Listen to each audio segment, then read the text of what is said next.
Hello, high, সব কোথায়? আজকে একটু তাড়াতাড়ি এসে পড়েছি। সবাই একটু অনেকদিন পর দেখা হলো। হ্যাঁ, তোমরা সব কে কেমন আছো? একটুখানি সব লাইভ এসে গেছি লাইভে, তোমরা একটু জয়েন করো। আর অনেক মানে তোমাদের কাছে আসার জন্য আমি যথেষ্ট ছটফট করছিলাম, কিন্তু ঠিক প্রোগ্রামের আগের দিন বা বেশ কিছুদিন আগের থেকেই না এমন একটা অসুবিধা এসে পড়ছিল যে আমি তোমাদের কাছে ঠিকঠাক এসে উঠতে পারছিলাম না। তো আমারও মানে খারাপ লাগছিল সেই কারণে যে কতদিন পর তোমাদের সাথে দেখা হয়েছে। তো এখন খুব আনন্দ হচ্ছে। তো আমি তো মানে তোমাদের জন্য অপেক্ষা করছি, তোমরা একটু চটপট জয়েন করো। একটু আগেই এসে গেছি। আর তোমরা কে কেমন আছো একটু জানাও। আশা করি তোমরা সব খুব খুব খুব ভালো আছো। তাড়াতাড়ি এসে পড়েছি। অনেকদিন। Bhuvan Mohini is watching. Moutushi Chatterjee Bora is watching. Thank you Moutushi, কেমন আছো? আসলে আমি আর মানে ধৈর্য রাখতে পারছিলাম না, একটু আগেই এসে গেছি। কেন মনে হচ্ছে যে কত দিন তোমাদের সাথে কথা হয় না। সর্বাণী মৈত্র লিখছে হাই। হাই, কেমন আছো সর্বাণী? আশা করি খুব খুব খুব ভালো আছো। সব একটু চটপট চটপট। হ্যাঁ, ও বোঝা যাচ্ছে না। হ্যাঁ, শুধু কমেন্ট দেখা যাচ্ছে, তাও আচ্ছা একজনের কমেন্ট দেখা গেল, বাকি আচ্ছা, আর কারোর কমেন্ট দেখতে পাচ্ছি না। একটু তাড়াতাড়ি এসে পড়েছি, মানে আমি আর ধৈর্য রাখতে পারছি না। তোমাদের সাথে কতদিন কথা হয় না, মানে আমার যেন মনে হচ্ছে আমি কত যুগ তোমাদের সাথে কথা বলি না। তো তোমরা একটু আসো, একটু এত ভালোবাসা দাও। Hello dear. Hello, thank you. তুমি এসছো জয়েন করার জন্য। আর মানে এতদিন পর মানে আমি যে কি বলবো কি করব বুঝে উঠতে পারছি না। এতটা ভালো লাগছে আমার তোমাদের সাথে কথা বলার জন্যে বা কথা বলতে পেরে। তো সব কেমন আছো একটু জানাও। রঞ্জিতা বল কেমন আছো গো? সর্বাণী মৈত্রা অনেকদিন পর এসেছো। হ্যাঁ, অনেক দিন পর মানে আমি ঠিক কিছু না কিছু একটা না একটা অসুবিধা মানে হচ্ছিল এই প্রোগ্রামের আগে। আর দেখো এই সমস্ত জিনিস না ওইভাবে হয় না। হ্যাঁ, একটুখানি ফ্রি মাইন্ডে না হলে তোমাদের সাথে ঠিকঠাক আমি গল্প করে উঠতে পারতাম না। তো সেই কারণে একটু লেট হয়ে গেছে আসতে। আমি তার জন্য দুঃখিত। আর তোমরা এখন আমার গল্প শুনবে, আমাকে দেখবে, সেই জন্য আমি খুব খুব আনন্দিত আজকে। তো তোমরা আরেকটু কেউ আসলে আমি জয়েন করতে পারি, যেহেতু একটু আগে এসেছি। তো সেই কারণে তো বলো তোমরা সব কে কেমন কাটালে? অনেকদিন পর দেখা হলো, তো পুজোর পরে আর বোধহয় প্রোগ্রাম করিনি নাকি?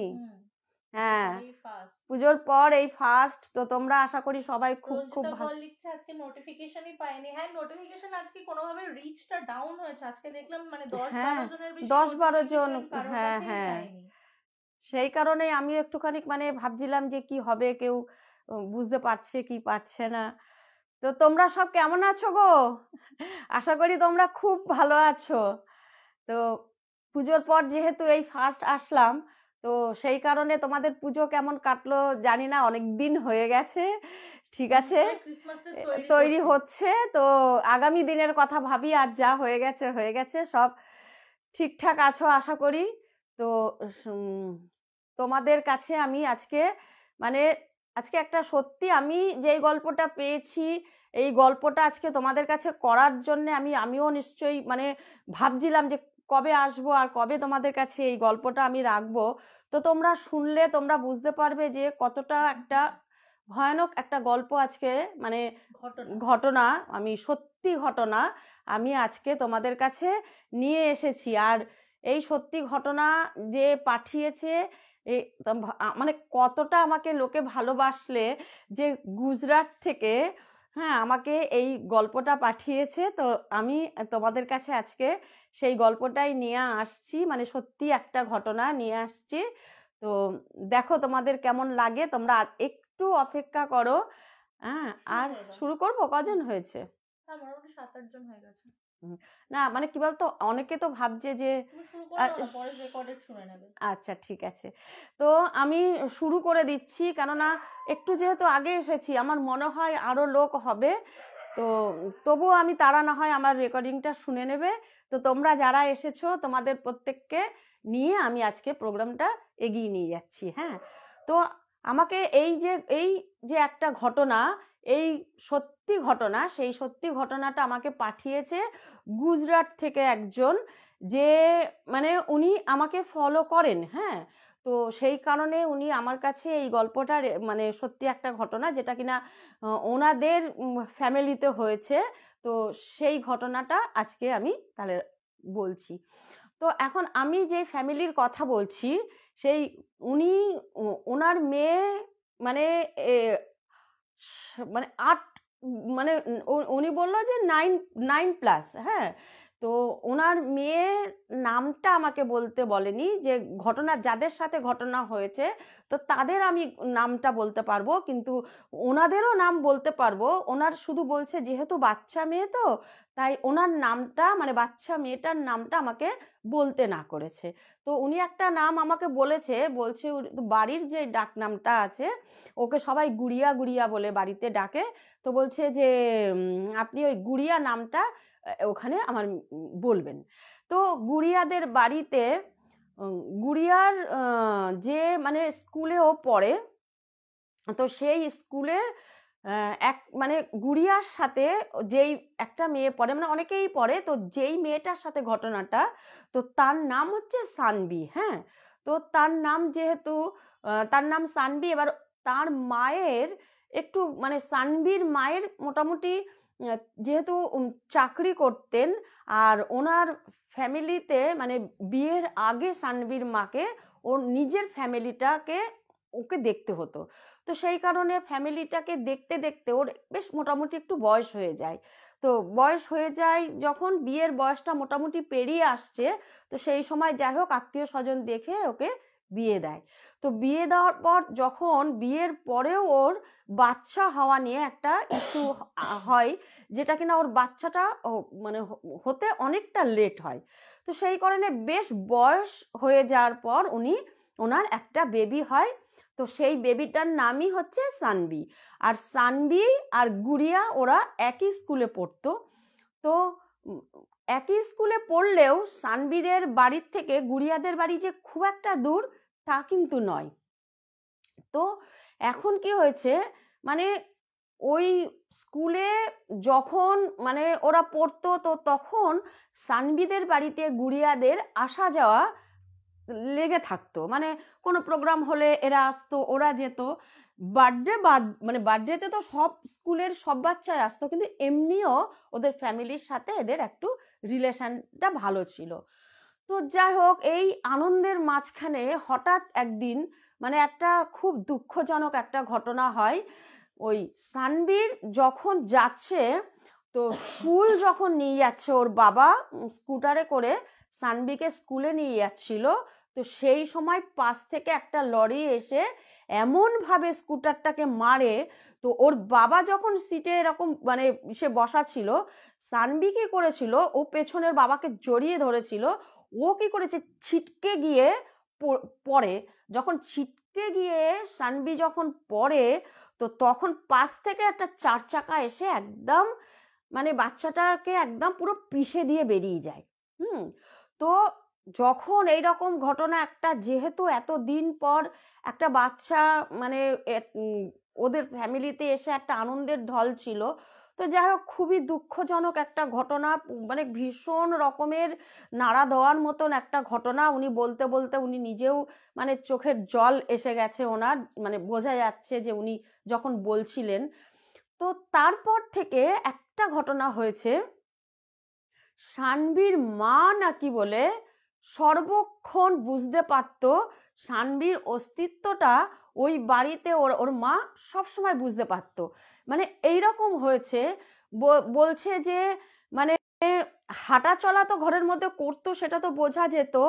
এমনকি কখনো নাকি বলে ওর মা বলছে, সানবির মা বলছে, মানে ওদের কাছে গল্পটা করেছে, তো ওরা সেই হেতু আমাকে বলছে এমনকি ঘুমিয়ে রয়েছে, বলছে আমি ঘুমিয়ে রয়েছি, আমার সানবি কিন্তু আমাকে ছেড়ে যায়নি, তোমরা বিশ্বাস করো, আমি ঘুমিয়ে রয়েছি। এমনকি বলছে আমার মানে হঠাৎ করে মনে হলো ব্ল্যাঙ্কেটটা তুলে দিয়ে আমাকে এসে একদম জড়িয়ে ধরে, যেমন আমার সানবি শুয়ে থাকতো ওই রকম আমার হঠাৎ ঘুমটা ভেঙে যেত।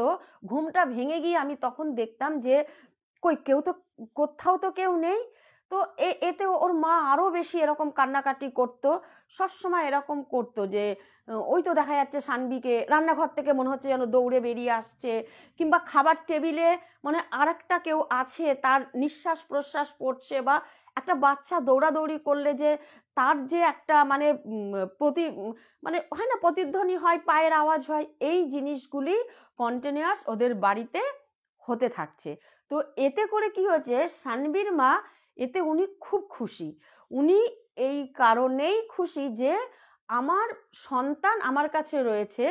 তো যেহেতু ওনারা দ্বিতীয় ইস্যু হবে না, তো সেই কারণে উনি ভাবলো কি ঠিক আছে, না হয় ও এভাবেই থাক, কিন্তু আমার কাছে থাক, ওর অস্তিত্বটা আমি অনুভব করি, ওকে আমি, ওর গন্ধটা আমি, মানে বলছে কি যে একটা বাচ্চার যে শরীরের গন্ধ হয়, সেই গন্ধটুকু অবধি আমি সানবির পাই।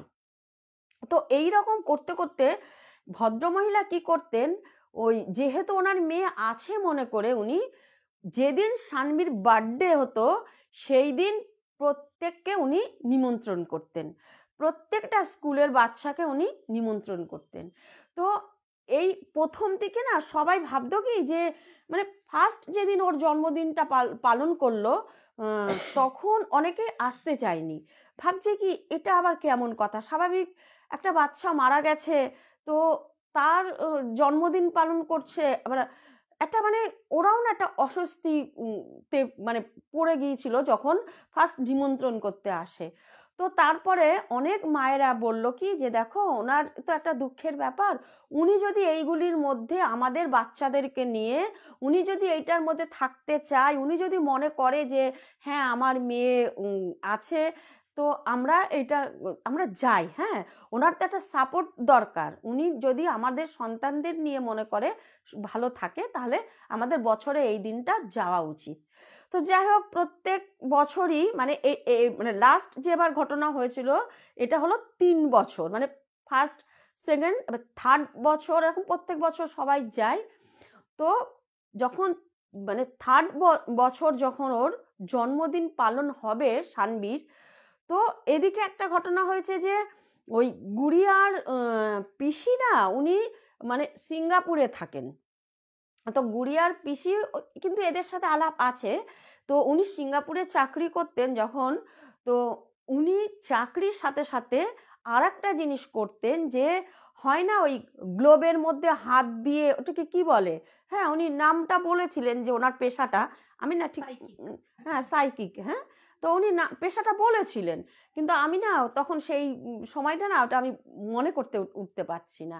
আর আরেকটা জিনিস ছিল কি, কার্ড, উনি ওই কার্ড হয় না, ক্যারো কার্ড আর সাইকিক, এই এই এই জিনিসটা মানে সাথে ও মানে আলাদাভাবে এইটাও করতো, মানে চাকরি তো করতো, পার্ট টাইম জব হিসাবে এটা করতো, আর এটা ওর হবিও ছিল, হ্যাঁ।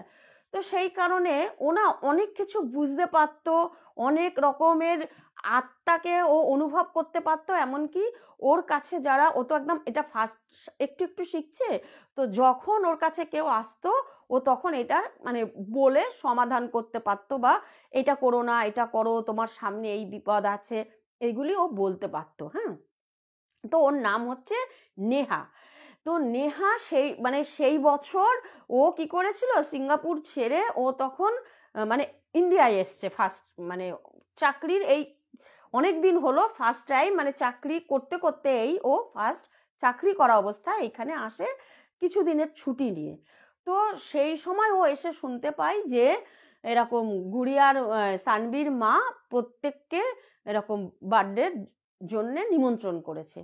তো ও না একটু হকচকিয়ে যায়, কেন ও শুনেছিল, ওকে ফোনে বলা হয়েছিল যে এরকম সানবির অ্যাক্সিডেন্ট হয়েছে, সানবি মারা গেছে।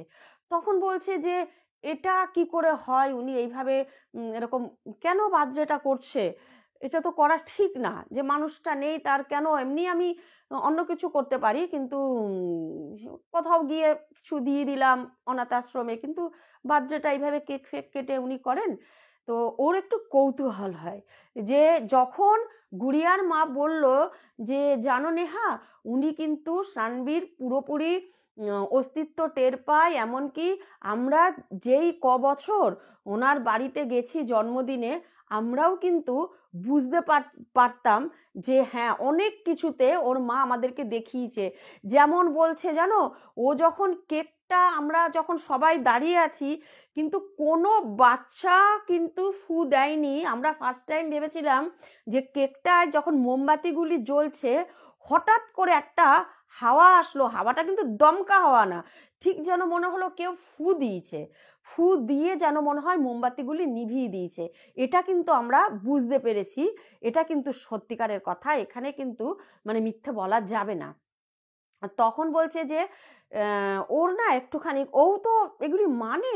তখন নেহা বলছে আচ্ছা ঠিক আছে, তো আমি আজকে গুড়িয়াকে আমি নিয়ে যাব ওদের বাড়িতে, হ্যাঁ, আমি আজকে জন্মদিনে আমি ওকে গুড়িয়াকে নিয়ে যাব।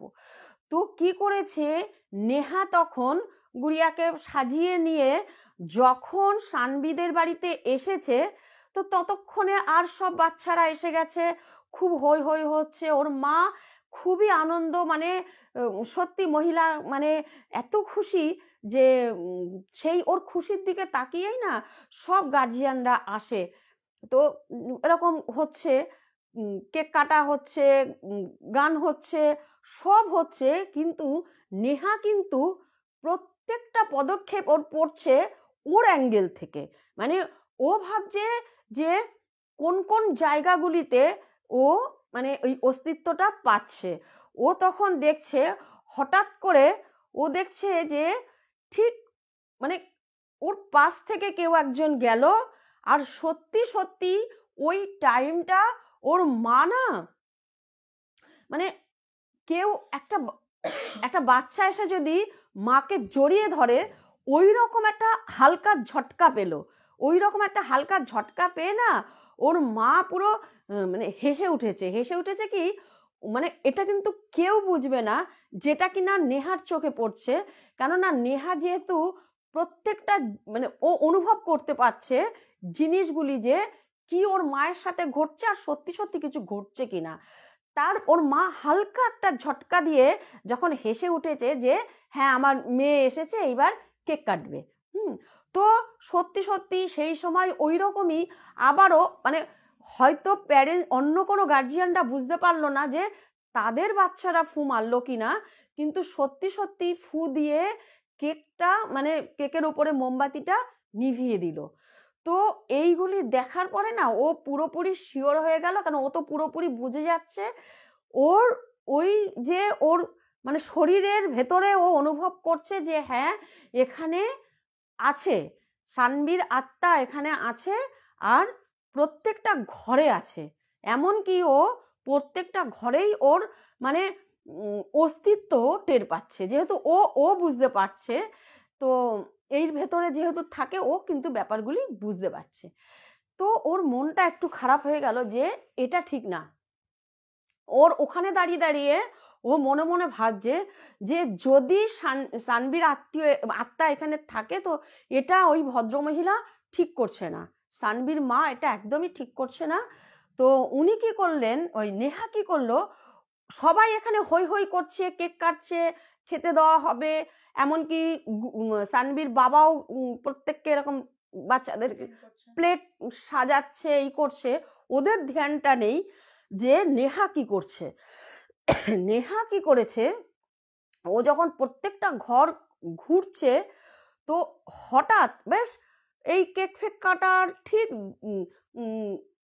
মনে করো 20 মিনিট, বলছে আমি ঠিক 20 মিনিট পর বলছে পাশের ওদের ঘর থেকে বেরিয়ে, বলছে পাশে একটা হল ঘর রয়েছে, বলছে আমি ওখানটা, মানে আমি তো আমার কাজ চালিয়ে যাচ্ছি, আমি যখন ওই হল ঘরটার মধ্যে গেলাম, বলছে আমি রীতিমতন ওই রুমের সাইড থেকে, মানে দরজার পাশ থেকে আমি রীতিমতন একটা কান্নার, একটা বাচ্চা ফুপিয়ে ফুপিয়ে কাঁদছে, আমি রীতিমতন সেই কান্নাটা আমি শুনতে পেলাম, যে একটা কষ্টর চোটে একটা বাচ্চা খুব কাঁদছে। মানে ওই কান্নাটা হয়তো কেউ না শুনলেও আমি শুনতে পাচ্ছি, ওর করুণ, মানে ওর মানে গুমড়িয়ে গুমড়িয়ে ওই করুণ কান্না, বলছে আমার একদম ভালো লাগছে না, আমি বুঝতে পারছি যে ঘটনাটা এই ঘরে যেইটা ঘটছে বা এতদিন ঘটে আসছে ভালো না, একদম ভালো না, একদম মানে অন্যরকম ব্যাপার, এটা এটা হওয়া উচিত না, এটা করা যাবে না, এটাকে এখানেই থামিয়ে দিতে হবে। তো এইটা মনে করে ও যখন ততক্ষণে এই সমস্ত ও করতে করতে করতে করতে ও আবার ঘরে ঢুকেছে। তো এইবার আর ঘরটার মধ্যে ওই সানভির কোনো এইবার আর কোনো অস্তিত্ব পাচ্ছে না, কারণ ও তো দেখেছে ওই ওই রুমটার মধ্যে সানভি কাঁদছে। তখন যাই হোক সব মিটে টিটে যাওয়ার পর গুড়িয়াকে নিয়ে যখন নেহা বাড়িতে এসেছে, বাড়িতে এসে ও সোজা ওর রুমে ঢুকে গেছে, যেই রুমটা ও থাকতো ও সোজা ওই রুমটায় ঢুকে গেছে। ঢুকে গিয়ে ও তখন অনেক রকমের, ও তখন ঘরের মধ্যে নানান রকম করে ও করছে, যে ওর যে ক্রিয়া সেইগুলি ও করছে, দেখছে যে এটা মানে ওদের যতদিন যাবে এটা করলে খারাপ হবে, ভালো হবে না, তাহলে আমিও এটার জন্য আমাকে প্রস্তুত হতে হবে, কেন এখানে আমাকে ওরা কতটা ওখানে ওদের মানে ও ভেবেছে এটাকে বন্ধ করব, তো সেটা মনে মনে তৈরি হচ্ছে আমাকে কিভাবে ওরা নেবে, আমি গিয়ে কি বলবো। তো ও পুরো ডিসাইড করে নিয়েছে যে আমি পরের দিন আমি যাব, গিয়ে আমি মানে সানভীর মায়ের সাথে কথা বলবো, যে মানে এটা ঠিক না, এটা করাটা ঠিক হচ্ছে না, ওরা ভুল পথে আগাচ্ছে। তো এই সমস্ত চিন্তা টিন্তা করে ওনা রাত্রির বেলাও না খুব চঞ্চল, মানে কথাটা বলবো কি করে, ওনা ঠিক স্বস্তি পাচ্ছে না। তো সেই দিন এরকম চঞ্চলতার মধ্যে যখন ও ঘুমিয়ে রয়েছে, তো তখন ও এখনো বলছে যে আমি স্বপ্ন দেখছি না, আমার সাথে রিয়েল ঘটছে আমি বুঝতে পারছি না, আমি যখন শুয়ে রয়েছি তো সেই সময় দেখছি যে কেউ একজন আমার পায়ের ধারে একটা ছোট্ট ছোট্ট হাতে, একদম ছোট্ট ছোট্ট হাত দুটো আমার কাছে এসে আমার পা ধরে আমাকে টানছে। হ্যাঁ, তো সেই সময় না আমি মানে ঘুম ভেঙে গেছে। এখন আমি সত্যি দেখলাম না কি দেখলাম, কিন্তু ঘুমটা যখন ভেঙে গেছে তো মনে হলো আমার দরজাটা ঠেলে দিয়ে কেউ বেরিয়ে গেল, মানে দরজাটা খুলেছিল সেটাকে আবার ভেজিয়ে দিয়ে কেউ বেরিয়ে গেল। তখন ও বলল যে ওর বৌদিকে বলল যে ওরকম, ওরা তো ভাবি ডাকে, বলছে আমি যাব ওর মায়ের সাথে একটু দেখা করে আসি আজকে। তখন বলছে যে কি হয়েছে আমাকে একটু বলবে, আমি কালকের থেকে তোমাকে প্রচণ্ড মানে মানে আপসেট দেখছি, আমার ভালো লাগছে না, কিছু কি ওদের বাড়িতে হয়েছে? তখন বলছে না কিছু হয়নি, আমার একটু দরকার আছে, আমি আসছি। তখন ও ওই সানবিদের বাড়িতে যায়, গিয়ে ওর মায়ের সাথে কথা বলার আগে ও মনে করলো যে ওর বাবার সাথে, আমি সানবির বাবার সাথে কথা বলি। দেখো যেহেতু ওর মা মানে এইভাবে আঁকড়ে ধরেছে, ওর না ঠিক ভালো লাগছে না ওর মায়ের সাথে একদমই এইভাবে কথাটা বলার। তখন ও ওর বাবার সাথে এবার যেহেতু নেহাকে চেনে, কথা বলেছে, হ্যাঁ বসো বসো কফি খাও এই সেই বলছে, তো ওর মা যখন কফি বানাতে গেছে তো সেই সময় নেহা কি করেছে ওর বাবার সাথে কথা বলেছে।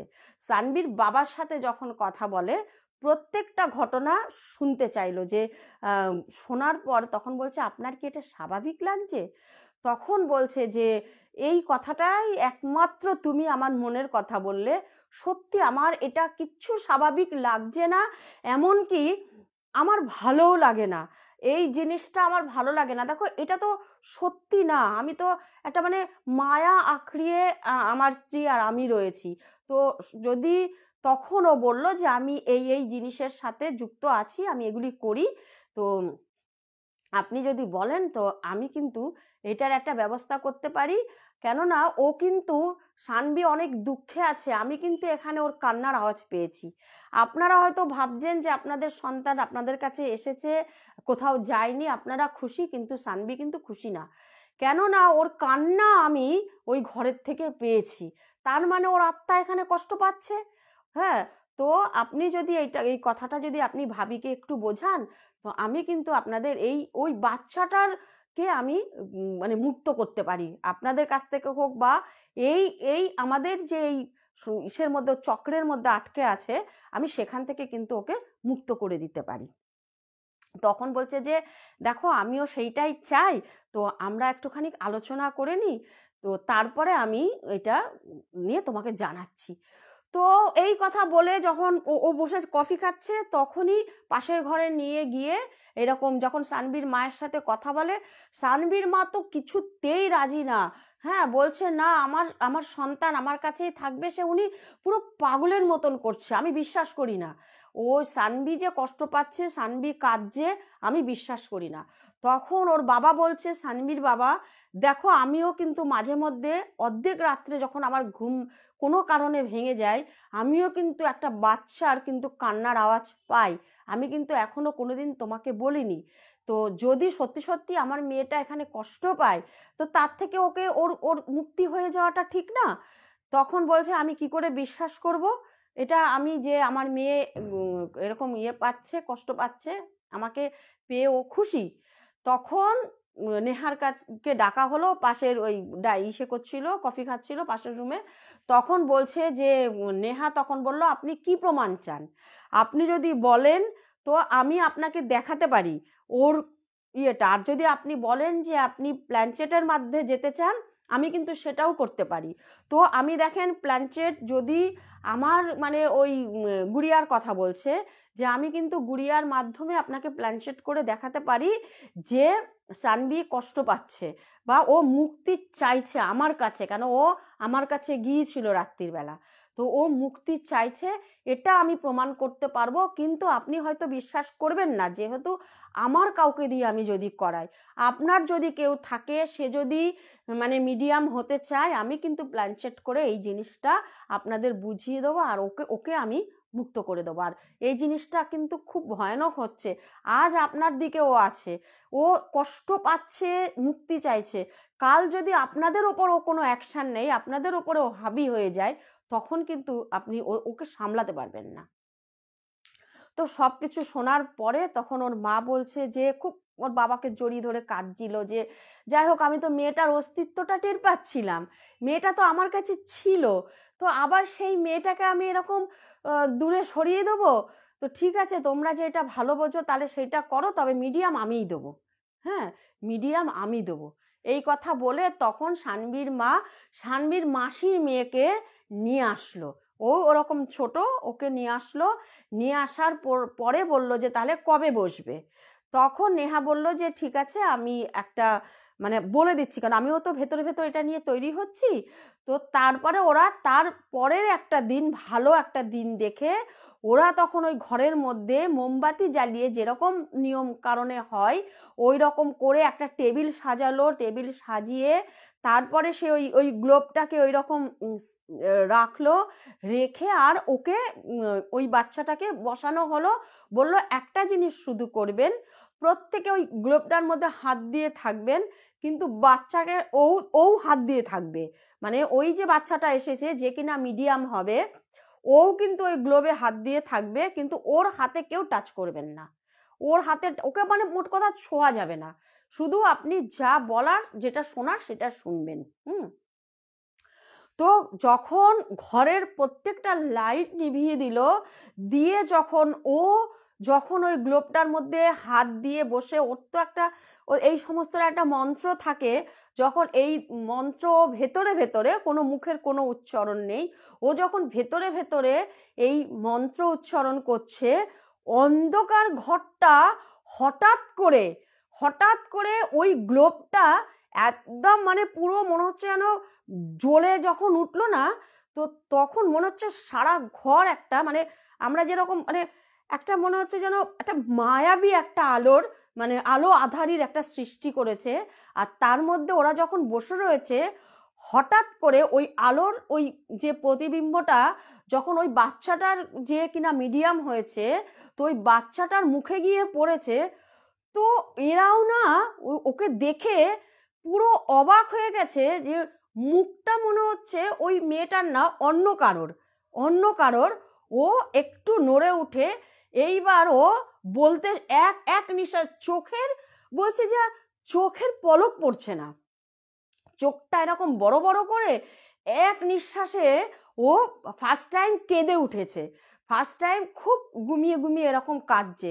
যখন এরকম গুমড়িয়ে গুমড়িয়ে ফার্স্ট টাইম কাঁদছে, চোখটা এরকম স্থির রয়েছে, এরা এরকম দুজন বসেছে, মা বাবা, আর ওই মেয়েটার যে মিডিয়াম তার সামনে বসেছে হচ্ছে নেহা। তখন যখন গুমড়িয়ে কাঁদছে তখন নেহা বলছে যে তুমি সানবি সানবি সানবি। তখন ও উত্তর দিয়েছে, দেখো ওই বাচ্চাটাকে তো শেখানো হয়নি, যার জন্যে কিনা ও গুড়িয়াকে নেয়নি, যে হয়তো কিছু একটা এরা বলবে। তো যখন সানবি সানবি করে ডাকছে, তো সেই সময় ও উত্তর দিচ্ছে, হ্যাঁ হ্যাঁ বলো আন্টি বলো। তখন বলছে তুমি কাঁদছো কেন? তখন বলছে আমার এখানে ভীষণ কষ্ট হচ্ছে আন্টি, আমার এখানে ভালো লাগছে না, আমি তো মাকে কাছে পাচ্ছি না, আমি খুব অন্ধকার, আমি যেখানে আছি, বলে তুমি কোথায় আছো? বলছে আমি যেইখানে আছি সেইখানে খুব অন্ধকার, আমার খুব ভয় লাগে, আমি তো মাকে পাই না কাছে, আমি তো কাউকে কাছে পাই না। তখন বলছে তুমি যে মাকে কাছে পাও না, তাহলে তুমি জন্মদিনে কি করে আসো মায়ের কাছে? বলছে আমি তো মাকে ধরতে পারি না, আমি তো মাকে দেখতে পারি না, আমি তো মাকে ছুতে পারি না। বলছে আর কাঁদছে, আমার ভীষণ ভয় করে, আমার খুব ভয় করে, আমার এখানে ভালো লাগে না। তখন বলছে তাহলে তুমি কি এখান থেকে আলোতে চলে যেতে চাও? বলে হ্যাঁ আমি আলোতে যেতে চাই, আমার ভীষণ ভয় করে, আমি এখানে থাকবো না, আমাকে তুমি আলোতে পাঠিয়ে দাও। তখন বলছে ঠিক আছে, আমি তোমাকে আলোতে পাঠিয়ে দেবো। হ্যাঁ, তো তুমি বলো যে তোমার তো মানে কি কি তুমি থাকো কোথায়, তুমি যে এই বাড়িটার মধ্যে, তোমাকে আমাকে আলোতে পাঠাতে গেলে আমাকে জানতে হবে যে তুমি আছো কোথায়। তখন ওর মানে হাতের এরকম একটা আঙুলের ইশারা করে দেখালো যে ওর একটা মানে বাচ্চাদের একটা ঘর হয় না, খেলার সব কিছু থাকে, বলছে আমি ওই রকম হাত দিয়ে দেখালো যে ও ইশারা করলো ও ওই ঘরটার মধ্যে থাকে। তখন বলছে যে আচ্ছা ঠিক আছে, তুমি তোমাকে আমি আলোতে পাঠাবো, তুমি চলে যাবে, তুমি আর আসবে না তো? তখন বলছে না আমি আর আসবো না, আমি এখানে থাকবো না, আমার খুব ভয় করে, আমি আলোতে যাব। বলেই না তখন আস্তে করে দুপ করে না আলোটা, ওই গ্লোবটার আলোটা নিভে গেল। আলোটাও যখন নিভে গেল তখন কি করলো, পুরো ঘর আবার ওই রকম অন্ধকার। তখন নেহা বলল যে আপনারা কেউ উঠে লাইটটা জ্বালান, কেন ও তো আর জানে না কোথায় সুইচটা রয়েছে। তো তখন সানবির বাবা উঠে যখন লাইটটা জ্বালিয়েছে, তখন দেখছে যে ওর মা সানবির যে বোন, ও দেখছে এরকম মাথাটা মানে একদম এলিয়ে পড়েছে একদম ওই ইসের ওপরে। তখন ওকে তাড়াতাড়ি করে ধরাধরি করে নিয়ে এরকম খাটের মধ্যে শোয়ানো হলো। তখন বলছে যে এইবারে তো, তখন সানবির মা খুব কাঁদছে যে আমার মেয়ে আমার কাছে এত কষ্ট পাচ্ছে, আর আমি তো এত খুশি ছিলাম যে আমার মেয়ে আমার কাছে থাকছে বলে। তখন বলছে যে না নেহা, তুমি যেভাবেই হোক ওর একটা মুক্তির চেষ্টা তুমি করো, হ্যাঁ যেভাবেই হোক। তখন বলছে আচ্ছা ঠিক আছে, আমাকে ওই ঘরটার মধ্যে যেতে হবে। তখন নেহা বলল যে আমি সব কিছু নিয়ে, আমি আবার সেই কার্ড নিয়ে সব কিছু নিয়ে আমি ওই পরের দিন তখন ওই ঘরটার মধ্যে গিয়ে ও সমস্ত কিছু করে দিল, দিয়ে বলল যে এই যে ওর জিনিস এটার সাথে তো ও যুক্ত রয়েছে, ও যখন এই ঘরটার মধ্যে থাকে মানে ওর একটা ওই বাচ্চাদের যে ঘর থাকে, খেলনা ঘর থাকে, ওটা নাকি বলে ওর খুব প্রিয় ছিল, সারাক্ষণ ওই ঘরটা নিয়েই ও খেলতো। তখন বলছে যে প্রত্যেকটা জিনিস আপনাকে কিন্তু এগুলি ফেলে দিতে হবে, সে এবারে আপনি যেইখানেই সেই সমুদ্রের জলেই ফেলেন, গঙ্গার জলেই ফেলেন, সেটা কোনো কথা না, এইগুলি সব কিছু নিয়ে আপনাকে এই ঘরটা মোট কথা পুরো পরিষ্কার করে দিতে হবে, মানে ওর একটা স্মৃতি যেন এই ঘরটার মধ্যে না থাকে। তো যাই হোক, তখন নেহা প্রত্যেকটা মানে নিয়ম মাফিক যা যা করতে হয় ওর যতটুকুনো জানা ছিল, তারপরে ও যার কাছে শিখেছে তার থেকে ও পরামর্শ নিল, ফোনে ফোনে যোগাযোগ করে করে করার পরে যখন পুরোপুরি যখন সব ধরনের ইসের থেকে যখন মুক্ত করে দিল ওকে, সানবিকে, ওদের বাড়ির থেকে, ওর আত্মাটা যখন শান্তি পেয়ে গেল, তো তখন বলছে যে সত্যি কথা বলতে পুরো আর ওই বাচ্চাটার কোনো, ওর মা কোনো রকম অনুভব আর কোনোদিন পায়নি। হ্যাঁ, আর তারপর তাকে জন্মদিন পালন করতে হবে না, আপনি জন্মদিন পালন করবেন না। হ্যাঁ, কেননা ওকে জন্মদিন পালন করলে ও এখন যে মুক্ত হয়ে গেছে, আবার হয়তো কখনো কোন টানে কোন রূপে কোন আকৃতি নিয়ে ও যে আবার আপনার ঘরে প্রবেশ করবে তার কিন্তু কোনো ঠিক নেই। তো সেই জন্যে, আর আমি যে ওকে মুক্ত করেছি, ও যে কোন দুনিয়ায় গেছে আমি কিন্তু জানি না, আপনার ঘর থেকে ওকে মুক্ত করেছি। ও যে সঠিক মুক্তি পেয়ে গেছে সেটাও তো আমি ওরকম পারি না, করিনি। তো সেই কারণে হচ্ছে যে আপনি আর জন্মদিন পালন করবেন না।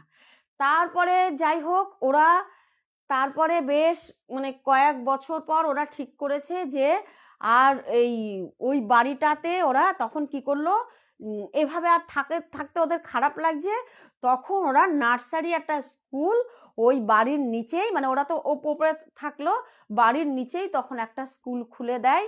তো সেইখানে সব ওই রকম সানবীর বয়সী সব বাচ্চারা আসে, আর উনি তখন ওখানে নিজেই মানে আরো টিচার রেখেছেন, কিন্তু নিজেও উনি ওখানে টিচারই করেন, আর ওই বাচ্চাদের ভেতরেই উনি তখন যে না এটাই আমার খুশি, আর উনি খুব খুশি এখন। মাঝে একটু ডিপ্রেশনে চলে গিয়েছিল যখন আর পাচ্ছিল না, তো উনি এখন স্কুল খুলেছেন, ওই মেয়ের নামে স্কুল খুলেছেন, আর প্রচুর বাচ্চা ওইখানে ওই সানবীর বয়সী বাচ্চারা ওখানে পড়াশোনা করেন, আর উনি ওই নিয়েই থাকেন। তো আমার সত্যি এই ঘটনাটা শোনার পরে না আমারও মানে একটুখানি বাচ্চাটার আর মাটার জন্য বেশি কষ্ট লাগছিল, যেহেতু এত বছর পর ওনার একটা এরকম আনন্দের দিন এসেছিল, আর সেটা যখন ভগবান তার থেকে বঞ্চিত করেছে, তো এখন উনি মানে এদের ভেতর থেকে মানে উনি খুব খুশি, আর উনি বলে যে আমার একটা সন্তান ভগবান নিয়েছে, আমাকে এত সন্তান দিয়েছে। তো এই ছিল আমার ঘটনা। বলো তোমাদের কেমন লাগলো? আশা করি তোমাদের খুব ভালো লাগবে, একটু কমেন্ট করে জানাও। কথা তো লেটে যাচ্ছে, কমেন্টও লেটেই আসবে। ও আচ্ছা, হ্যাঁ সেটাই। রবি শঙ্কর মৈত্র লিখেছে খুবই কষ্টের। হ্যাঁ ঠিকই তাই, কষ্টেরই।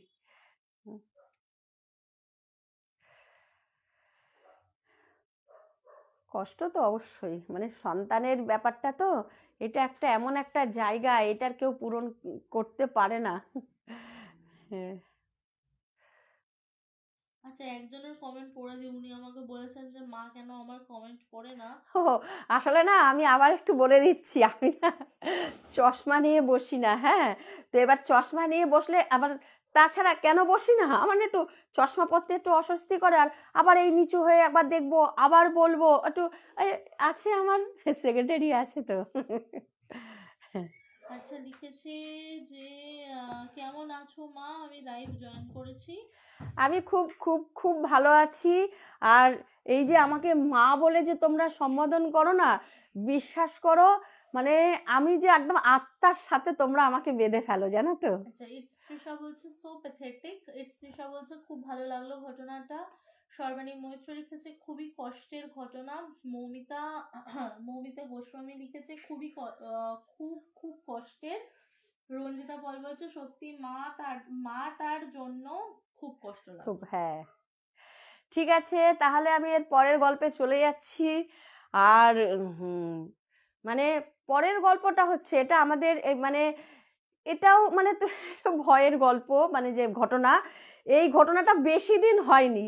তো এই ঘটনাটা মানে বলতে বলতে উনি নিজেই মানে মনে হচ্ছে যেন উনি মানে দেখতে পাচ্ছে যে ভয়ে না মানে বলবে কি, আমি বুঝতে পারছি যে ওর গলাটা না মানে কি আটকে আটকে যাচ্ছে, আর ও যে মানে ওগুলি দেখতে পাচ্ছে, সেই সমস্ত আমি পুরো ফিল করছি একদম, আমার সাথে ডিরেক্ট বসেও মানে এই ঘটনাটা আমাকে দিয়েছে। তো ঘটনাটা হচ্ছে কাকিনাড়ার একটা ঘটনা বলছি, কাকিনাড়া প্লাস দমদম। তো অ্যাকচুয়ালি কাকিনাড়াতে মানে ওই ভদ্রলোকের বাড়ি ছিলেন, মানে বীরেন বাবুর বাড়ি ছিল কাকিনাড়াতে। এবার বীরেন বাবুর দুই ছেলে, হ্যাঁ, অসীম আর মিলন, দুই ছেলে। তো বড় ছেলে অসীম যে, সে কাকিনাড়ার পৈতৃক বাড়িতেই থাকে, আর ওনার স্ত্রীকে নিয়ে ওই বড় ছেলের কাছে থাকে। বড় ছেলের আবার একমাত্র ছেলে, আর ছোট ছেলে যে সে মানে তার ব্যবসা হচ্ছে কাটা কাপড়ের ব্যবসা, উনি দমদম পাইকপাড়ায়, হ্যাঁ উনি থাকেন, হ্যাঁ। তো ওনার অবস্থাটা খুব মানে বিশাল বড় বড় লোক উনি, আর মানে প্রতিপত্তি সম্পত্তির উনি মানে প্রচুর টাকা, মোটামুটি উনি একটা নামকরা ব্যবসায়ী হয়ে গেছে। এখন সেই হিসাবে বড় ছেলের না অতটা মানে নেই, যেরকম চাকরি করে উনি চাকরি করেন।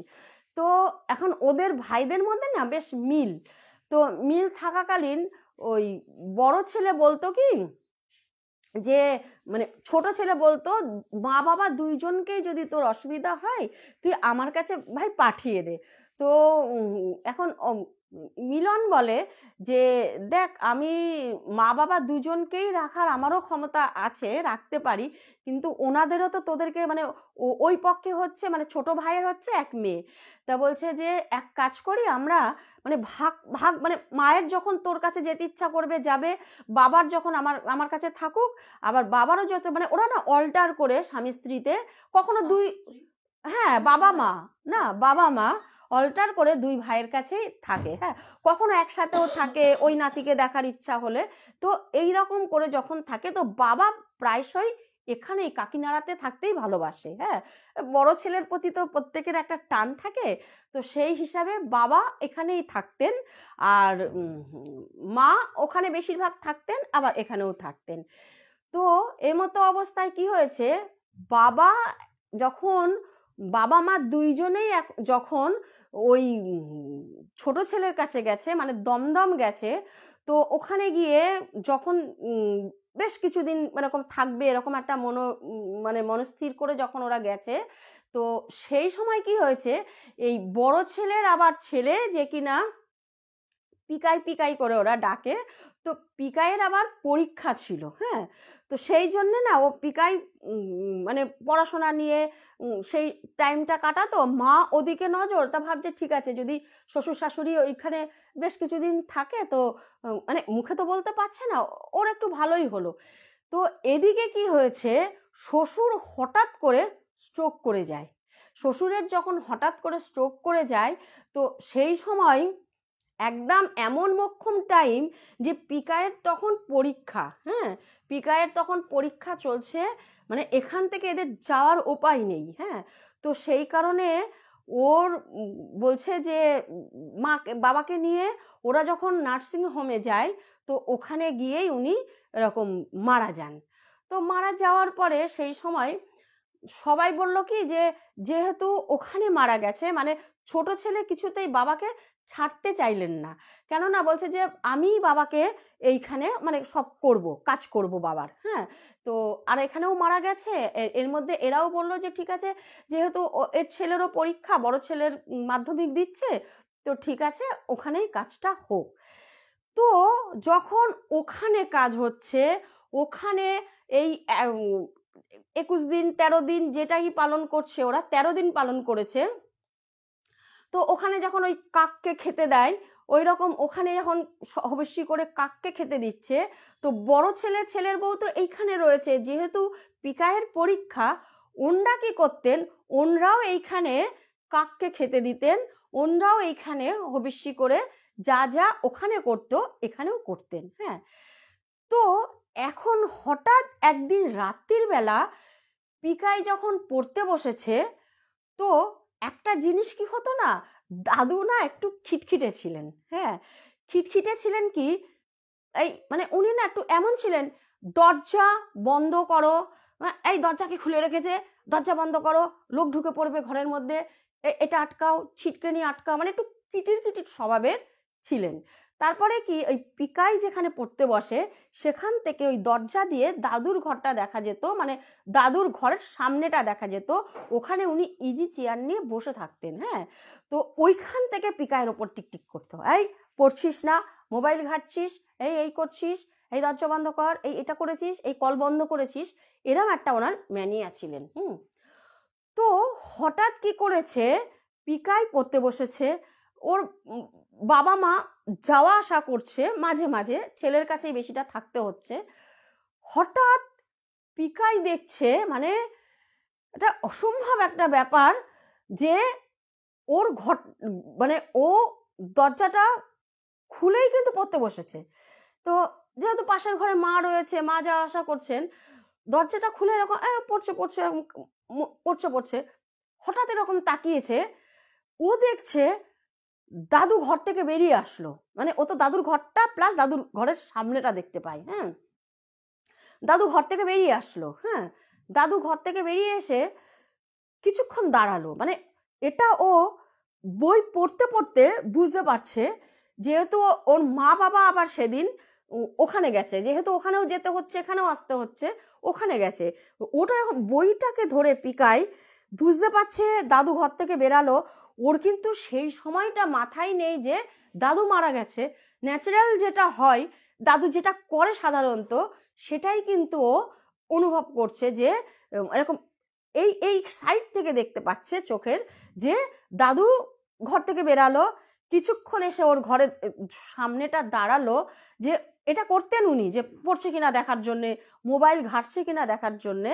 তো সেই সময় ও কিছুক্ষণ দাঁড়ালো, দাঁড়িয়ে দাদু আবার বেরিয়ে গেল।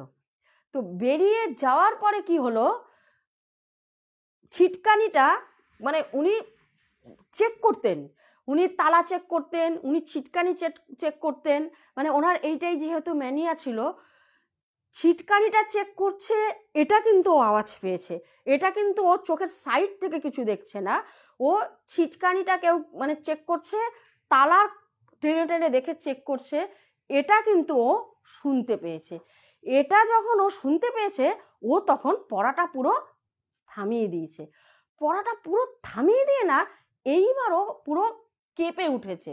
মানে এতক্ষণ ওর ওটা মাথায় ছিল না যে আমার দাদু মারা গেছে, এটা ওর মাথায় ছিল না, কেন এটা নিত্য নৈমিত্য যেটা হয় সেটাই ওর ইন্দ্র নিয়ে নিয়েছিল। যখন ওই তালার আওয়াজ পেয়ে না, ও একদম পুরো থমকে গেছে। থমকে গিয়ে না, মা নেই বাড়িতে, বাবা রয়েছে। হ্যাঁ, ও তখন কি করেছে, পুরো বলছে যে আমার মানে বলছে আমার ছেলের মানে একদম পুরো কাঠের মতন, মানে ঠকঠক করে কাঁপতে কাঁপতে ছুটে বাবার কাছে চলে গেছে। গিয়ে বলছে কি, বাবা বারিন্দায় না কেউ আছে। তো বাবা বলছে কি বলছিস রে, বারিন্দায় তো কেউ নেই, তালা আমি নিজে হাতে তালা দিয়েছি। হ্যাঁ বাবা, তালাটা না কেউ চেক করছে, আমার মনে হচ্ছে কি আমার কাছে না দাদুর মতন লাগলো। তখন না বাবা মানে একটুখানি না যে ভয় পেয়েছে, আহারে ছেলেটা কষ্ট পাচ্ছে দাদুর জন্য। যেহেতু দাদু কিটকিট করলে কি হবে, দাদু তো আবার ওকেই ভালোবাসতো, ওরও আবার সবকিছু দাদুর কাছে ছিল যেটা কিনা বাবার কাছে চেয়ে পাওয়া যেত না। তো সেই কারণে না ওরও মানে বাবারও না মনটা মানে ওকে জড়িয়ে ধরে না, মানে মানে একটুখানি দুঃখটা বেশি আরো পাচ্ছে। কিন্তু ওকে জড়িয়ে যখন ধরেছে, ও কিন্তু কাঁপছে। তখন বলছে যে পিকাই কি হয়েছে রে তোর, মানে ও যে কাঁপছে, বাবা হয়েছে কাঁদছে। বলে কি হয়েছে পিকাই, কাঁদিস না, শোন না। হ্যাঁ দেখ, সবার মানুষের তো এরকম দাদু সারা জীবন বেঁচে থাকে না। উনি উল্টে ওকে এটা বোঝাচ্ছে, কিন্তু বোঝালে কি হবে, ওর সেই ভয়। বলছে বাবা আমি তোমার ঘরে আসবো, এখানে পড়বো, তুমি ঘুমাও শোও, আমি এখানে বসে বসে পড়ি। তা বললো যে আচ্ছা ঠিক আছে, তাহলে তুই এখানে পড়। তা বলছে তুমি আমার বইটা একটু এনে দাও না এই ঘর থেকে। তখন ওর বাবা বই এনে দিল, পিকাই ওর বাবার ঘরে পড়লো, ওই ঘরেই ও শুয়ে রইল। এই ঘরটা কিন্তু মানে বলছে বিশ্বাস করেন, ঘরটা কিন্তু আমি বই নিয়ে যখন গেছি, আমি কিন্তু বইটা মানে দরজাটাকে খুলেই গেছি, ঘরের ভেতর তো আর বন্ধ করার কোনো ব্যাপার নেই। কিন্তু পরে যখন সবারটা শুনলাম, তো তখন আমারও যেন মনে হলো যে সকালবেলা ও ঘুম থেকে ছেলে উঠেছে, ছেলে উঠে ছেলের মতন পড়তে বসেছে। তো বাবা যখন ঘুম থেকে উঠেছে যে ওর মা চলে আসবে একটু চা বসাই, তখন দেখছে যে ইসে ঘরের ছিটকানি আটকানো। তো ঘরের মধ্যে ছিটকানি আটকানো, মানে তখনও ভেবেছে ওটা তো তখন কেউ, আমরাও এটা খেয়াল করব না কখন কোন ঘরে ছিটকানি আটকিয়েছি। তো তখন কিন্তু ঘরের ছিটকানিটা ওই বন্ধ করে দিয়েছে। হ্যাঁ, তো এর পর থেকে শুরু হলো যে ওই যে 13 দিনের মধ্যে শুরু হলো ওই ঘরের চারিদিক থেকে ঘোরা, পাখার সুইচ, মানে কোনোদিন যদি মানে ওর বাবা হোক বা পিকাই হোক বা ওর মা হোক, কেউ যদি কখনো এটা রাতের বেলাটা বেশি হতো। কেউ ধরো ডাইনিংয়ে মানে ওই কেউ যে মানে খেতে বসেছে, খেতে খেতে কেউ ঘরে চলে এসেছে, শুনতে পেত চেয়ার টেবিল মানে ঠিক করে উনি গুছিয়ে রাখছেন। কখনো মনে হতো যে পাখার সুইচটা মানে হয়তো পাখা চলছিল, পাখার সুইচটা বন্ধ হয়ে গেল, কেউ টক করে পাখার সুইচটা বন্ধ করলো। রীতিমতন ওই 13 দিন এদের বাড়িতে যেন মনে হচ্ছে যে এই উপদ্রবগুলি, মানে ওরা পরে বলছে যে এটা উপদ্রবই বলবো কেন, দেখো এখন তো আর আমার বাবা নেই, এই জিনিসগুলি রীতিমতন এরকম চলছে। হ্যাঁ, তো সেই সময় একদিন কি করেছে, আর একদিন ওই রকম পিকাই কি করেছে, পড়তে বসেছে, পড়তে বসার পরে সেই সময় আবারও যখন মানে ও মানে আমি কি বলবো, মানে বলছে আমার দৃষ্টিটা না পড়তে পড়তে হঠাৎ আমার ষষ্ঠ ইন্দ্রিয় আমাকে মানে বলছে যে কেউ আমাকে ফলো করছে। দেখো আমরাও না কেউ আমাদের দিকে একদৃষ্টে এমনি নর্মাল মানুষ তাকিয়ে থাকলে না আমার মনে হয় কে কে আছে এখানে। তো ওর পড়ছে কিন্তু পড়ায় পুরোপুরি মন, ওর মনে হচ্ছে কি কেউ আমাকে দেখছে, কেউ আমাকে ফলো করছে, কেউ আমাকে দেখছে। বলছে ও না হঠাৎ যখন এরকম একদৃষ্টে এরকম তাকিয়েছে, দেখছে ওই যে মানে ইজি চেয়ারটার মধ্যে ওর দাদু ওর দিকে তাকিয়ে না মানে বড় বড় চোখ করে এরকম এরকম দুলছে, এরকম এরকম দুলছে। ও না আবার বইয়ের সাথে মানে এইরকম করে বইটার দিকে তাকিয়ে আবার যখন ওদিকে তাকিয়েছে, তখন পিকাই দেখছে যে ওখানে কেউ নেই, কিন্তু ইজি চেয়ারটা কিন্তু দুলছে। ওই দেখে না পিকাই সঙ্গে সঙ্গে ওখানে ও পুরো মানে সেন্সলেস হয়ে গেছে, আর মানে দাঁত লেগে গেছে। কতক্ষণ ওখানে ওরকম ছিল, মানে ও কতক্ষণ ওরকম হয়েছে সেটা তো ওর মা মানে জানে না। ওর মা মানে দুধ গরম করে নিয়ে আসছে, যে মানে বেশিক্ষণ মানে ও তো পড়বে যেহেতু ওর মাধ্যমিকটা চলছে, তো সেই জন্যে ওর মা দুধ গরম করে নিয়ে এসেছে ছেলেকে দেবে। তখন দেখে ওরকম ওর বাবাকে নাম ধরে, তুমি কই গো শিগগির আসো দেখো পিকাইয়ের কি হয়েছে। হ্যাঁ, তখন এসে দেখে পুরো দাঁত লেগে গেছে, দাঁত লেগে গেছে। তখন এরকম ওর মা চিৎকার চেঁচামেচি, আর মানে ওদের বাড়ির না পাশাপাশি পাশাপাশি মানে ওই ইসে একদম কাছাকাছি কাছাকাছি বেশ কয়েকটা বাড়ি মানে পাড়ার মতন। ওরা তখন শুনতে পেয়ে অনেকেই যে কি হলো এরকম ওদের বাড়িতে, দেখো তো ওর মা এরকম চিৎকার দিল কেন, মনে হচ্ছে যেন কাঁদছে। তো ওই পাশের মাসিমা এসছে, বলে কি যে পিকাইয়ের মা কি হয়েছে গো, বলে মাসিমা শিগগির আসেন দেখেন আমার পিকাই জানি কেমন করছে, দাঁত আটকে গেছে। হ্যাঁ, তখন বলছে আচ্ছা ঠিক আছে। তখন ওই চটি মটি এরকম শুকিয়ে দাঁতের মধ্যে ইয়ে করে, তখন যখন জ্ঞান এসছে, এবার ওরা বলা বলি করছে আহারে ছেলেটা রাত জেগে এরকম পড়ে কি শরীরটা খারাপ করলো, তো ঠিক আছে ও না হয় একটু কমই পড়ুক, এই সময়টা তো এখন এরকম দাদু মারা গেছে, ও তো একটা মায়ায় মমতায় ও তো টেনশন করছে বা দুঃখ পেয়েছে, ঠিক আছে একটু দেখছি যে একটুখানি আমি সাথে বসে যতটা করিয়ে নিতে পারি, রাত জেগে ওকে একা একা পড়তে হবে না। যখন পিকাইয়ের জ্ঞান ফিরেছে, পিকাই ওই দাদুর চেয়ারে হাত দিয়ে ওর মাকে জড়িয়ে ধরে মানে রীতিমতন কাঁদছে, মা আমার ভয় করছে, ওখানে দাদু আছে, আমার ভয় করছে, দাদু ওখানে আছে, দাদু আমাকে চোখ বড় বড় করে দেখছে, দাদু ওখানে আছে। হ্যাঁ, তো যখন এই কথাটা বলার পরে তখন বলছে যে এই কি বলছিস তুই, তখন ওরাও তখন বলা বলি করছে যে ভয় পেয়েছে, এরকম দাদু মারা গেছে তো সেই কারণে ও ভয় পেয়েছে। আচ্ছা ঠিক আছে, ও সবাই গায়ে হাত ফাত বোলাচ্ছে, এই করছে, কোনো ভয় নেই কোনো ভয় নেই, আমরা কাছে আছি।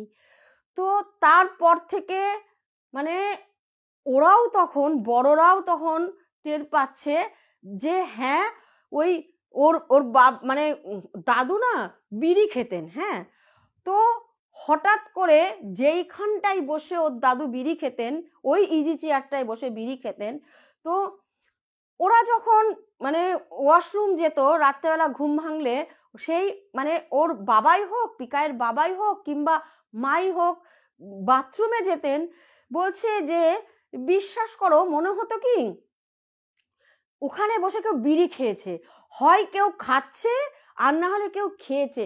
তীব্র বিড়ির একটা ভয়ানক তীব্র গন্ধ হয়, বলছে পুরো তীব্র ভয়ানক একটা বিড়ির গন্ধ নাকে এসে আমাদের লাগতো। এবার থেকে না ওরাও মানে বড়রাও একটু মোটামুটি ভয় পেতে শুরু করেছে। আনাগোনাটা মানে ওই যে দরজা ছিটকিনি আটকানো খুলে রাখলে মানে বলছে আমরা প্রত্যক্ষদর্শী যে এই দেখো আমরা সঙ্গে সঙ্গেই কি আর সবার কি আর মনে ওটা হয় যে ছিটকানিটা খুলে দিই, বলছে ওই বন্ধ করে দিই, হয়তো ঘরে ঢুকে পড়েছে। কিন্তু আমরা নিজে গিয়ে দেখেছি ছিটকানিটা বন্ধ করা। ধরো এই দোকান থেকে আসলাম, অফিস থেকে আসলাম, হয়তো সদর দরজাটা দিতে ভুলে গেছি, কিন্তু আমরা তারপরে যখন দিতে গেছি তখন রীতিমতন সদর দরজা দেওয়া থাকতো। এমনকি আবার সেই রাত হলে ওই রকম খুটুর খাটুর কেউ সেই জানলা চেক করছে, দরজা চেক করছে। কখনো মনে হলো বাথরুমের দরজাটাকে কেউ টেনে বন্ধ করে দিল, মানে উনি এগুলি দেখতে পারতেন না, উনি এই টাইপের ছিলেন। হ্যাঁ, কখনো মনে হলো কি এই লাইটটাকে নেভালো, আমি তো এইমাত্র জ্বালিয়ে আসলাম বাথরুমে, আমি তো যাবো, আমি তো যাইনি এখনো, লাইটটা মনে হলো নেভানো। এবার এদের আস্তে আস্তে মানে ভয় এদের ভেতরেও লাগতে শুরু করলো। এবার ওরা বুঝতে পারলো যে ওর ছেলে সত্যি সত্যি এই সমস্ত দেখেছে। হ্যাঁ, তো যাই হোক এখন ভাবছে কি তখন এই কথাটা যখন ওর মায়ের সাথে আলোচনা করলো, যখন ওই বাড়ির সাথে আলোচনা করলো আরো 5 জনের সাথে, তখন বলছে দেখো 13 দিন কিন্তু আত্মাটা ঘোরে, তো 13 দিন তোমরা একটু সাবধানে থাকো। 13 দিন উনি তোমাদের কাছে জল চাইবে, নানান রকম রূপ নিয়ে আসবে, দেখা করবে, তোমরা কিন্তু ভয় পেও না, একটু সাবধানে থাকো, একটু সবাই সবারকে নিয়ে একটু বাইরে ঠাইরে বেরাও, আর কাছে একটু লোহা আগুন এগুলি রাখো, এতে তোমাদের ইয়ে হবে। 13 দিনে এটা কিন্তু হয়, ম্যাক্সিমাম বাড়িতেই নাকি বলে এই উপদ্রবগুলি হয়, এটা কোনো ভয়ের বা চিন্তার ব্যাপার নয়। কিন্তু কথা হচ্ছে ও বাড়িতে কেন হচ্ছে না, ঘটনাটা ও বাড়িতে কেন হচ্ছে না? এখন ও বাড়িতে অনেক লোক, ঠিক আছে এটা একটু গ্রাম্য পরিবেশ, ওটা একটু শহরের পরিবেশ, কিন্তু উনি তো ও বাড়িতেও মারা গেছেন, ও বাড়িতে ওনার কাজ চলছে। হ্যাঁ, তো এই সমস্ত প্রশ্ন এদের মাথায় আসছে। যাই হোক 13 দিনের কাজ পুরো মিটে গেল, শ্রাদ্ধ হলো বিশাল বড় করে, ওখানে ওনার শ্রাদ্ধ করা হলো, এরাও সব গেল। ততদিনে এরও ছেলেটারও মানে পিকায়েরও পরীক্ষাটা হয়ে গেছে।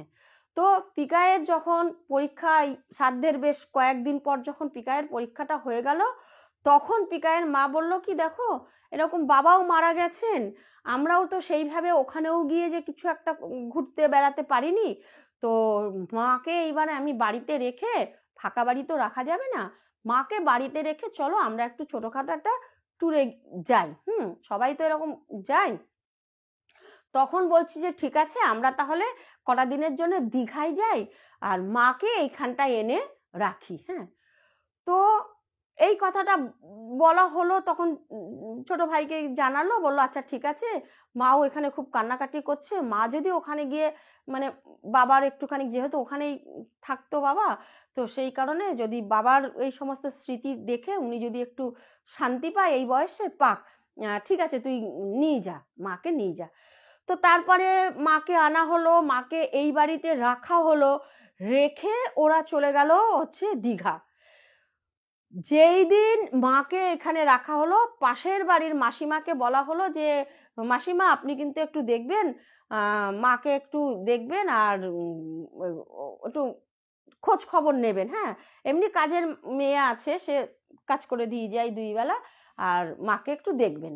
তখন বললো যে আর একটুখানি না হালকা একটু দেখো গ্রামের দিকে না সবার মধ্যে সবার এরকম যাওয়া আসা, সবসময়ই যাওয়া আসা, কি রান্না করছো কি করছো, ওদেরও না ওই পাড়াটা ওরকম ছিল, তো সেই কারণে মাকে রাখতে ওদের কোনো আপত্তি হয়নি। আর মা এই নয়, মা আগেও অনেকবার এরকম একা থেকেছেন।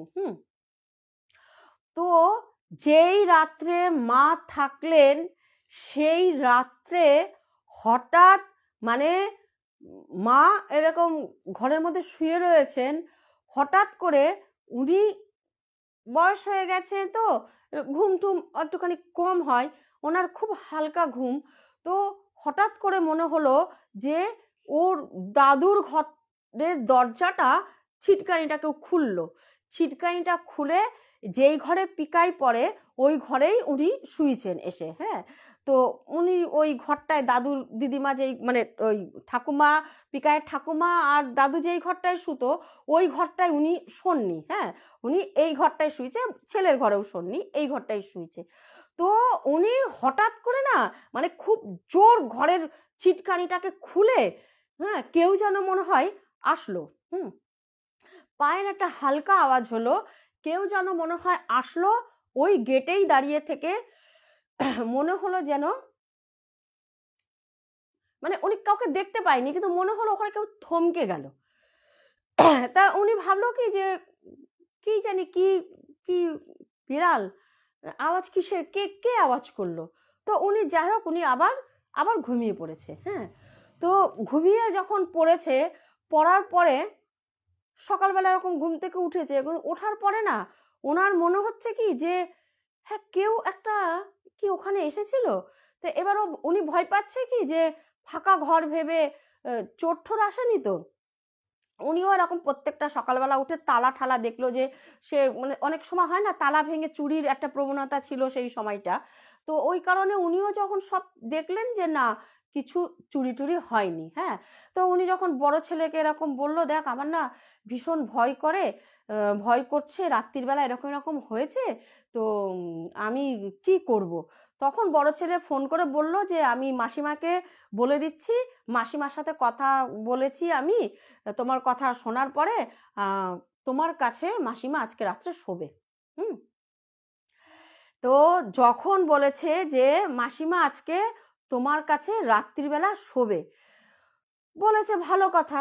এখন ওই মাসিমা যখন বিকালবেলা এসে বলে গেছে যে শোনো না তুমি খেয়ে দিয়ে শোও, আমি একটু লেট হবে কেন আজকে আমার ছেলের বউ একটু বাপের বাড়ি গেছে, তা তুমি শোও, তুমি দরজাটাকে খোলা রেখে তুমি শোও, আমি এই প্রায় 9:30 10টার সময় আমি আসবো শুতে, এছাড়া তো আর কোনো ব্যাপার নেই। তা বলছে যে না আমি আপনি ইয়ে করেন আমি দরজা খুলে রাখবো। হ্যাঁ, তো উনি কি করেছেন দরজাটাকে ভেজিয়ে বাইরের গেটটাকে এমনি ইয়ে টেনে দিয়ে তালা না দিয়ে শাটারটাকে টেনে দিয়ে উনি গিয়ে ঘরে শুয়ে পড়েছে। যখন ঘরে শুয়ে পড়েছে উনি তো ঘুমিয়ে পড়েছেন, ওই পাশের বাড়ির মাসিমা নাকি বলে এসছেন, দরজা ধাক্কিয়েছেন, দরজায় তালা দেওয়া মানে ক্লপসেবলে তালা দেওয়া, কিন্তু উনি কিন্তু মাসিমা কিন্তু তালা দেননি। হ্যাঁ, ওই ওর মা পিকায়ের ঠাকুমা তালা দেননি। বলছে ক্লপসেবলে তালা দেওয়া রয়েছে, উনি প্রচুর দরজা ধাক্কিয়েছে। কি ধরনের ঘুম যে উনি ঘুমিয়েছেন, হ্যাঁ, পিকায়ের ঠাকুমা ওনার এত ডাক শুনতে পায়নি। তা ভাবছে জাগিয়ে যে অনেকটাই রাত হয়ে গেছে, উনি যখন ঘুমিয়ে পড়েছে তালা ফালা দিয়ে ঘুমিয়ে পড়েছে আর ওনাকে আসতে হবে না, আমি আর যাচ্ছি না, উনি ঘুমাক বলে বাড়ি চলে গেছে। তো প্রায় 2:30 3টে বাজে সেই সময় না মানে ওর মা মানে কি বলবো মানে মানে বলছে পিকায়ের ঠাকুমা বলছে 2:30 3টের সময় ওনার মনে হলো কি যে ওনার পাশে শুয়ে রয়েছে কেউ। হ্যাঁ, তো উনি ভাবলো কি যে কখন এসেছে। হ্যাঁ, বলছে যে বলছে দিদি আপনি কখন এসেছেন বলে যখন পাশ ফিরেছে মানে ভয়ানক ভাবে উনি চমকিয়ে গেছে, দেখছে যে পিকায়ের দাদু রীতিমতন ওনার পাশে শুয়ে রয়েছে। আর মানে ওই দৃষ্টি বলছে ভুলবো না, কেন স্বামী স্ত্রীর ভালোবাসা মরে গেলেও সেই মায়া থাকে, কিন্তু এই চেহারার মধ্যে বলছে কোনো মানে ও যে বলতে বলতে মানে ওর ওইটা কোনো মায়া নেই ওই চেহারাটার মধ্যে, কোনো মমতা নেই, কোনো ভালোবাসা নেই, এটা আক্রোশ যেন ওই চোখ দুটো ঠিকরে বেরিয়ে আসছে। এবার আমাকে তখন মনে কি বোয়াই পেয়েছে, আমি কথা বলতে পারছি না, আমার জিভটা পুরোপুরি মানে আড়ষ্ট হয়ে গেছে। তো ওনাকে দেখে আমি যখন মানে ওইভাবে না আমি যে এতটা আতঙ্কে আমি ছিটকিয়ে কিভাবে যে নিচেই পড়ে গেছি, পড়ে গিয়ে আমার পুরো মাথা ওখানে ফেটে গেছে। উনি নাকি বলে সেন্সলেস হয়ে ওখানে রয়েছেন, ওই মাথা ফাটা অবস্থাতে রাত মানে ওই ভোর অবধি ওনার ওইভাবে উনি রক্তের মধ্যে মাথা ফেটে রক্তের মধ্যে উনি শুয়ে রয়েছেন। হ্যাঁ, উনি যখন মানে শুয়ে রয়েছেন মানে উনি সেন্সলেস হয়ে রয়েছেন, অজ্ঞান হয়ে গেছেন। তো এবারে কি হয়েছে, সকাল হয়ে গেছে, যখন সকাল হয়ে গেছে তো সেই সময় তখন এরকম সবাই বেরিয়েছে, কাজকর্ম করছে, এই করছে। তো ওই পাশের বাড়ির যে মাসিমা উনি তখন উনি অনেক তাড়াতাড়ি উঠে যান। তো উনি তখন যে একটু খোঁজ নিয়ে আসি, রাতভর উনি একা ছিলেন, আমার তো তালাটা উনি দিয়ে শুয়েছেন। তো উনি খোঁজ নিতে এসে দেখছেন তালা দেওয়া নেই, তা ভেবেছে তাহলে উঠে গিয়ে কাজ করছে। তো ও তখন ও দিদি বলে, ওই মাসিমাও তখন এই মাসিমাকে ও দিদি বলে ডাকতে ডাকতে ঘরের মধ্যে ঢুকেছে। তো রান্নাঘরে গেছে, জানে সাদা রান্নাঘরে আছে, রান্নাঘরে নেই। তারপরে যখন উনি ওই বড় ছেলের ঘরে গেছে, কারণ পিকায়ের ঘরে যে ওর মা শুতে পারে সেটা তো ভাবতে পারেনি। ওই বড় ছেলের ঘরে গিয়ে যখন পায়নি, তখন উনি পিকায়ের ঘরে যখন এরকম উঁকি মেরেছে, তখন দেখছেন এরকম রক্ত, আর উনি এরকম অজ্ঞান হয়ে রয়েছেন। তখন তো এরকম চিৎকার করে ওনার ছেলেকে ডেকেছে, আশেপাশের সবাইকে ডেকেছে। ডাকার পরে তখন ওই দুই ছেলের কাছে ফোন করেছে। তখন ছোট ছেলে বলল যে এক্ষুনি মাকে নিয়ে আপনি ইয়েতে আসুন, আমাদের এখানে নার্সিংহোমে নিয়ে চলে আসুন। তখন এরা এদিক দিয়ে ওই ছেলেও তখন চলে আসার জন্য ওখানে রুম ছেড়ে দিল বড় ছেলে। ছোট ছেলে যখন নার্সিংহোমে নিয়ে যায়, গিয়ে মায়ের সেলাই পড়েছিল, বলল যে 5টা সেলাই পড়েছে, যে উনি কিভাবে আতঙ্কগ্রস্ত এত হয়ে গিয়েছিল, উনি আর মানে আমি কোথায় আছি কোথায় নেই, প্রাণের তাগিদে উনি ওইভাবে ঝাঁপ দিয়ে পড়েছে খাট থেকে। হ্যাঁ, তারপরে যে সেলাই পড়েছে, সেলাই পড়ার পরে তখন উনি আতঙ্ক মানে ওনার চোখ থেকে আতঙ্ক সরছে না। উনি যখন পুরো ঘটনাটা বললেন, তো তখন ছোট ছেলে অতটা ইয়ে না করলেও বড় ছেলেকে যখন ফোন করলো, দেখ মা না কি উল্টোপাল্টা বলছে, এরকম এরকম নাকি বলে, তখন বলছে যে হ্যাঁ ভাই দেখ, হলেও হতে পারে, আমরাও না অনেক কিছু অনুভব করেছি, কিন্তু আমরা ভাবলাম যে সাধ্য হয়ে গেছে, হয়তো এইগুলি আর নেই। তো তারপরে বলছে যে তাহলে কি করি বলতো, তা তুই এখানে চলে আয়। তো বড় ভাই ওখানে চলে গেছে, এদিকে বাড়িতে বন্ধ। চলে গিয়ে তখন মায়ের ট্রিটমেন্ট করে মাকে যখন বাড়িতে নিয়ে এসেছে, বাড়িতে আনার পর এই একটা ঘটনাটা যখন চারিদিকে এরকম ছড়িয়েছে, তখন বলছে কি যে দাঁড়া তো আমি ভট্টাচ কাকুর সাথে একটু কথা বলি। তো ওদের বাড়ির যে ইয়ে করেছিলেন, শ্রাদ্ধ করেছিলেন, তখন ভট্টাচ কাকুকে বললেন যে কাকু এইরকম এরকম না, এরকম আমাদের বাড়িতে না এরকম ঘটছে। হ্যাঁ কাকু, তো কেন বলেন তো এরকম হচ্ছে? তো বলছে যে কেন হচ্ছে মানে, তখন ওর বড় ভাইকে বলল যে, বড় ভাই তখন বলল যে আমি মাকে ওখানে খেতে দিয়েছি, আমি ওখানে শ্রাদ্ধের মানে হবিষ্যি করেছি, আমি সব করেছি। হ্যাঁ, তখন বলছে তুমি ওখানে মাকে খেতে দিয়েছো? বলছে হ্যাঁ আমি বাবাকে খেতে দিয়েছি, সরি, হ্যাঁ বাবাকে খেতে দিয়েছি, কাক এসেছে খেয়েছে, আমি তো কোনো অনিয়ম ওখানে করিনি, তাহলে ওনার আত্মাটা ইয়ে। বলে তুমি বাবাকে ওখানে খেতে দিয়েছো, বাবার ছবিতে খেতে দিয়েছো, ওখানে সব কিছু, তুমি ওখানে শ্রাদ্ধ করেছিলে? তখন বলছে না ওখানে তো আমি কোনো শ্রাদ্ধ করিনি, শ্রাদ্ধ তো এক জায়গায় হয়েছে, ছোট ভাইয়ের কাছে হয়েছে। তখন বলছে তোমার বাবা সারা জীবন ওখানে ছিলেন, ওই বাড়িটা ভালোবাসতেন, আশেপাশের লোককে ভালোবাসতেন, আর তুমি ওখানে ধরা গলায় নিয়ে হবিষ্যি করেছো, বাবাকে খেতে দিয়েছো, কাক খেয়েছে, ওনার আত্মাটা তো ওখানে চলে গেছে। তো এখানে যেরকম শ্রাদ্ধ করা হয়েছে, তো তুমি যদি কিছুই না করতে, টোটালটা এখানেই থাকতে, তো তাহলে তোমার বাবা এখানেই সব পেত। তোমার হাত থেকে যখন ওখানে খাবার পেয়েছে, তো ওনার আত্মাটা তো ওখানেও চলে গিয়েছে। তার মানে তো তোমার বাবার আত্মা ওখানে গেছে, ওখানেই রয়ে গেছে, মুক্তি কিন্তু পাইনি। এখানে শ্রাদ্ধ হলো, ওখানে শ্রাদ্ধ তোমরা করনি। তোমরা যত তাড়াতাড়ি সম্ভব ওখানে শ্রাদ্ধর ব্যবস্থা করো, আর একটা শ্রাদ্ধ করো। হ্যাঁ, তখন বললো যে তাহলে তাই করি। বলে হ্যাঁ, আর একটা শ্রাদ্ধ করো। তখন আমার মনে হয় আর এই এই উপদ্রবটা, ওনার আত্মাটা আর ওখানে থাকবে না। তো আবার ভট্টাচার্য মশাইকে খবর দেওয়া হলো, আবার একদম ভালো মতন এখানেও আবার শ্রাদ্ধ করা হলো। এখানকার লোকজন ওখানে যেরকম খেয়েছে, যারা যেতে পেরেছে, যারা পারেনি, যারা গেছে তাদের প্রত্যেককে নিয়ে টোটাল আবার এখানে শ্রাদ্ধ করা হয়। করার পরে তখন নাকি বলে ওরা অনুভব করছে যে না, আর কোনো ভয় সত্যি সত্যি নেই। আর দাদুর ঘরে যখন আবার সে এরকম গীতা পাঠ, রামায়ণ এই সমস্ত সব করার পরে সত্যি ওই ঘরটার মধ্যেও কোনো ভয়ের কিছু ছিল না। বেশ কিছুদিন ওরা যদিও দাদুর ঘরটাকে ব্যবহার করেনি, ওরকমই রেখেছিল। একটু তো ভয় মানুষের মধ্যে থাকে এত কিছু দেখার পর। তো তারপরে ওরা অনুভব করলো যে না, সত্যি দাদুর আত্মা আর এখানে নেই। পুরো ফ্রি বাড়িতে যেরকম ছিল আগেও, এখনো সেরকম। তো দাদুর জন্য কষ্ট ঠিকই, কিন্তু ওই ভয়টা কেন জানি বললো যে কেন এরকম ভগবান করলো, যে ওই দাদুর যে কষ্টটা আমরা মানে ওই ভয়ের জন্য আর দাদুর প্রতি যেন একটা সেই কষ্টর টান অতটা যেন মনে হয় যেন অনুভব করি না।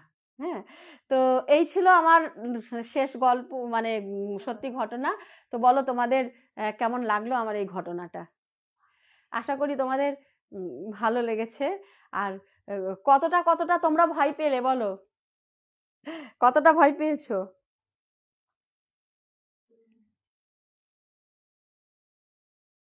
বলো, কমেন্ট আসছে নাকি দেখ। আমার আমার কথাটা তো আগে হচ্ছে, কমেন্টটা তো পর কি যাচ্ছে। বলো তোমাদের কেমন লাগলো। আমার তো ভয়ানক ভয় লেগেছিল ওই দিন শোনা। এমনি তো আমি একটুখানি আজকাল যেহেতু খবর মানে এই সেটা করি না, হ্যাঁ, তো সেহেতু আমারও না ইয়ে হচ্ছে। মানে আমার না জবের থেকে না এই মানে ভূতের এই প্রোগ্রামটা নিয়ে এসেছি, হ্যাঁ, তো তবের থেকেই কেন যেন আমারও যেন মনে হয় কি একটুখানি নেগেটিভিটিটা বেশি হয়ে যাচ্ছে আমার জীবনে। হ্যাঁ, তো বলো তোমাদের কেমন লাগলো। মৌমিতা গোস্বামী বলছে খুব ভয়ঙ্কর ঘটনা, ভয়ঙ্কর ব্যাপার। হ্যাঁ, হ্যাঁ, আর সৌমি রায় বলছে খুব ভালো লাগলো, মিস করেছি অনেকটা, একদম রেকর্ডিংটা তাই। শুনে নেব। হ্যাঁ, প্রসেনজিৎ মাইতি বলছে খুব ভালো লাগলো। ইটস তৃষা বলছে দারুণ লাগলো বাট খুব ভয়ঙ্কর ঘটনা। সত্যিকারের বাবা, না এমনিতেও জানো তো সত্যি সত্যি না 13 দিনে কিন্তু আত্মা আসে, এটা একদম আসে 100% শিওর। হ্যাঁ, কেন অনেকের বাড়িতেই এই এই জিনিসগুলি হয়েছে, যে খেতে চাইছে, মানে এটা তো তাও ওরা দেখেছে, বলছে রীতিমতন খেতে চাইছে, মানে এত উৎপাত করছে লাস্টে খেতে দিতে বাধ্য হয়েছে তারা। হ্যাঁ, রবিশঙ্কর মৈত্র বলছে খুবই ভয়ের। ভয়ের তো বটে বাবা। ঠিক আছে, তাহলে তোমরা সবাই খুব খুব ভালো থাকো। গুড নাইট তোমাদের। মানে প্রত্যেকের জীবনে যেন শান্তি আসে, পজিটিভিটি আসে, নেগেটিভিটি যেন কারোর ভেতরে না আসে। তোমরা খুব খুব খুব ভালো থাকো। আর তোমাদের প্রত্যেককে আমার খুব খুব খুব ভালোবাসা। রাখছি, টাটা, গুড নাইট।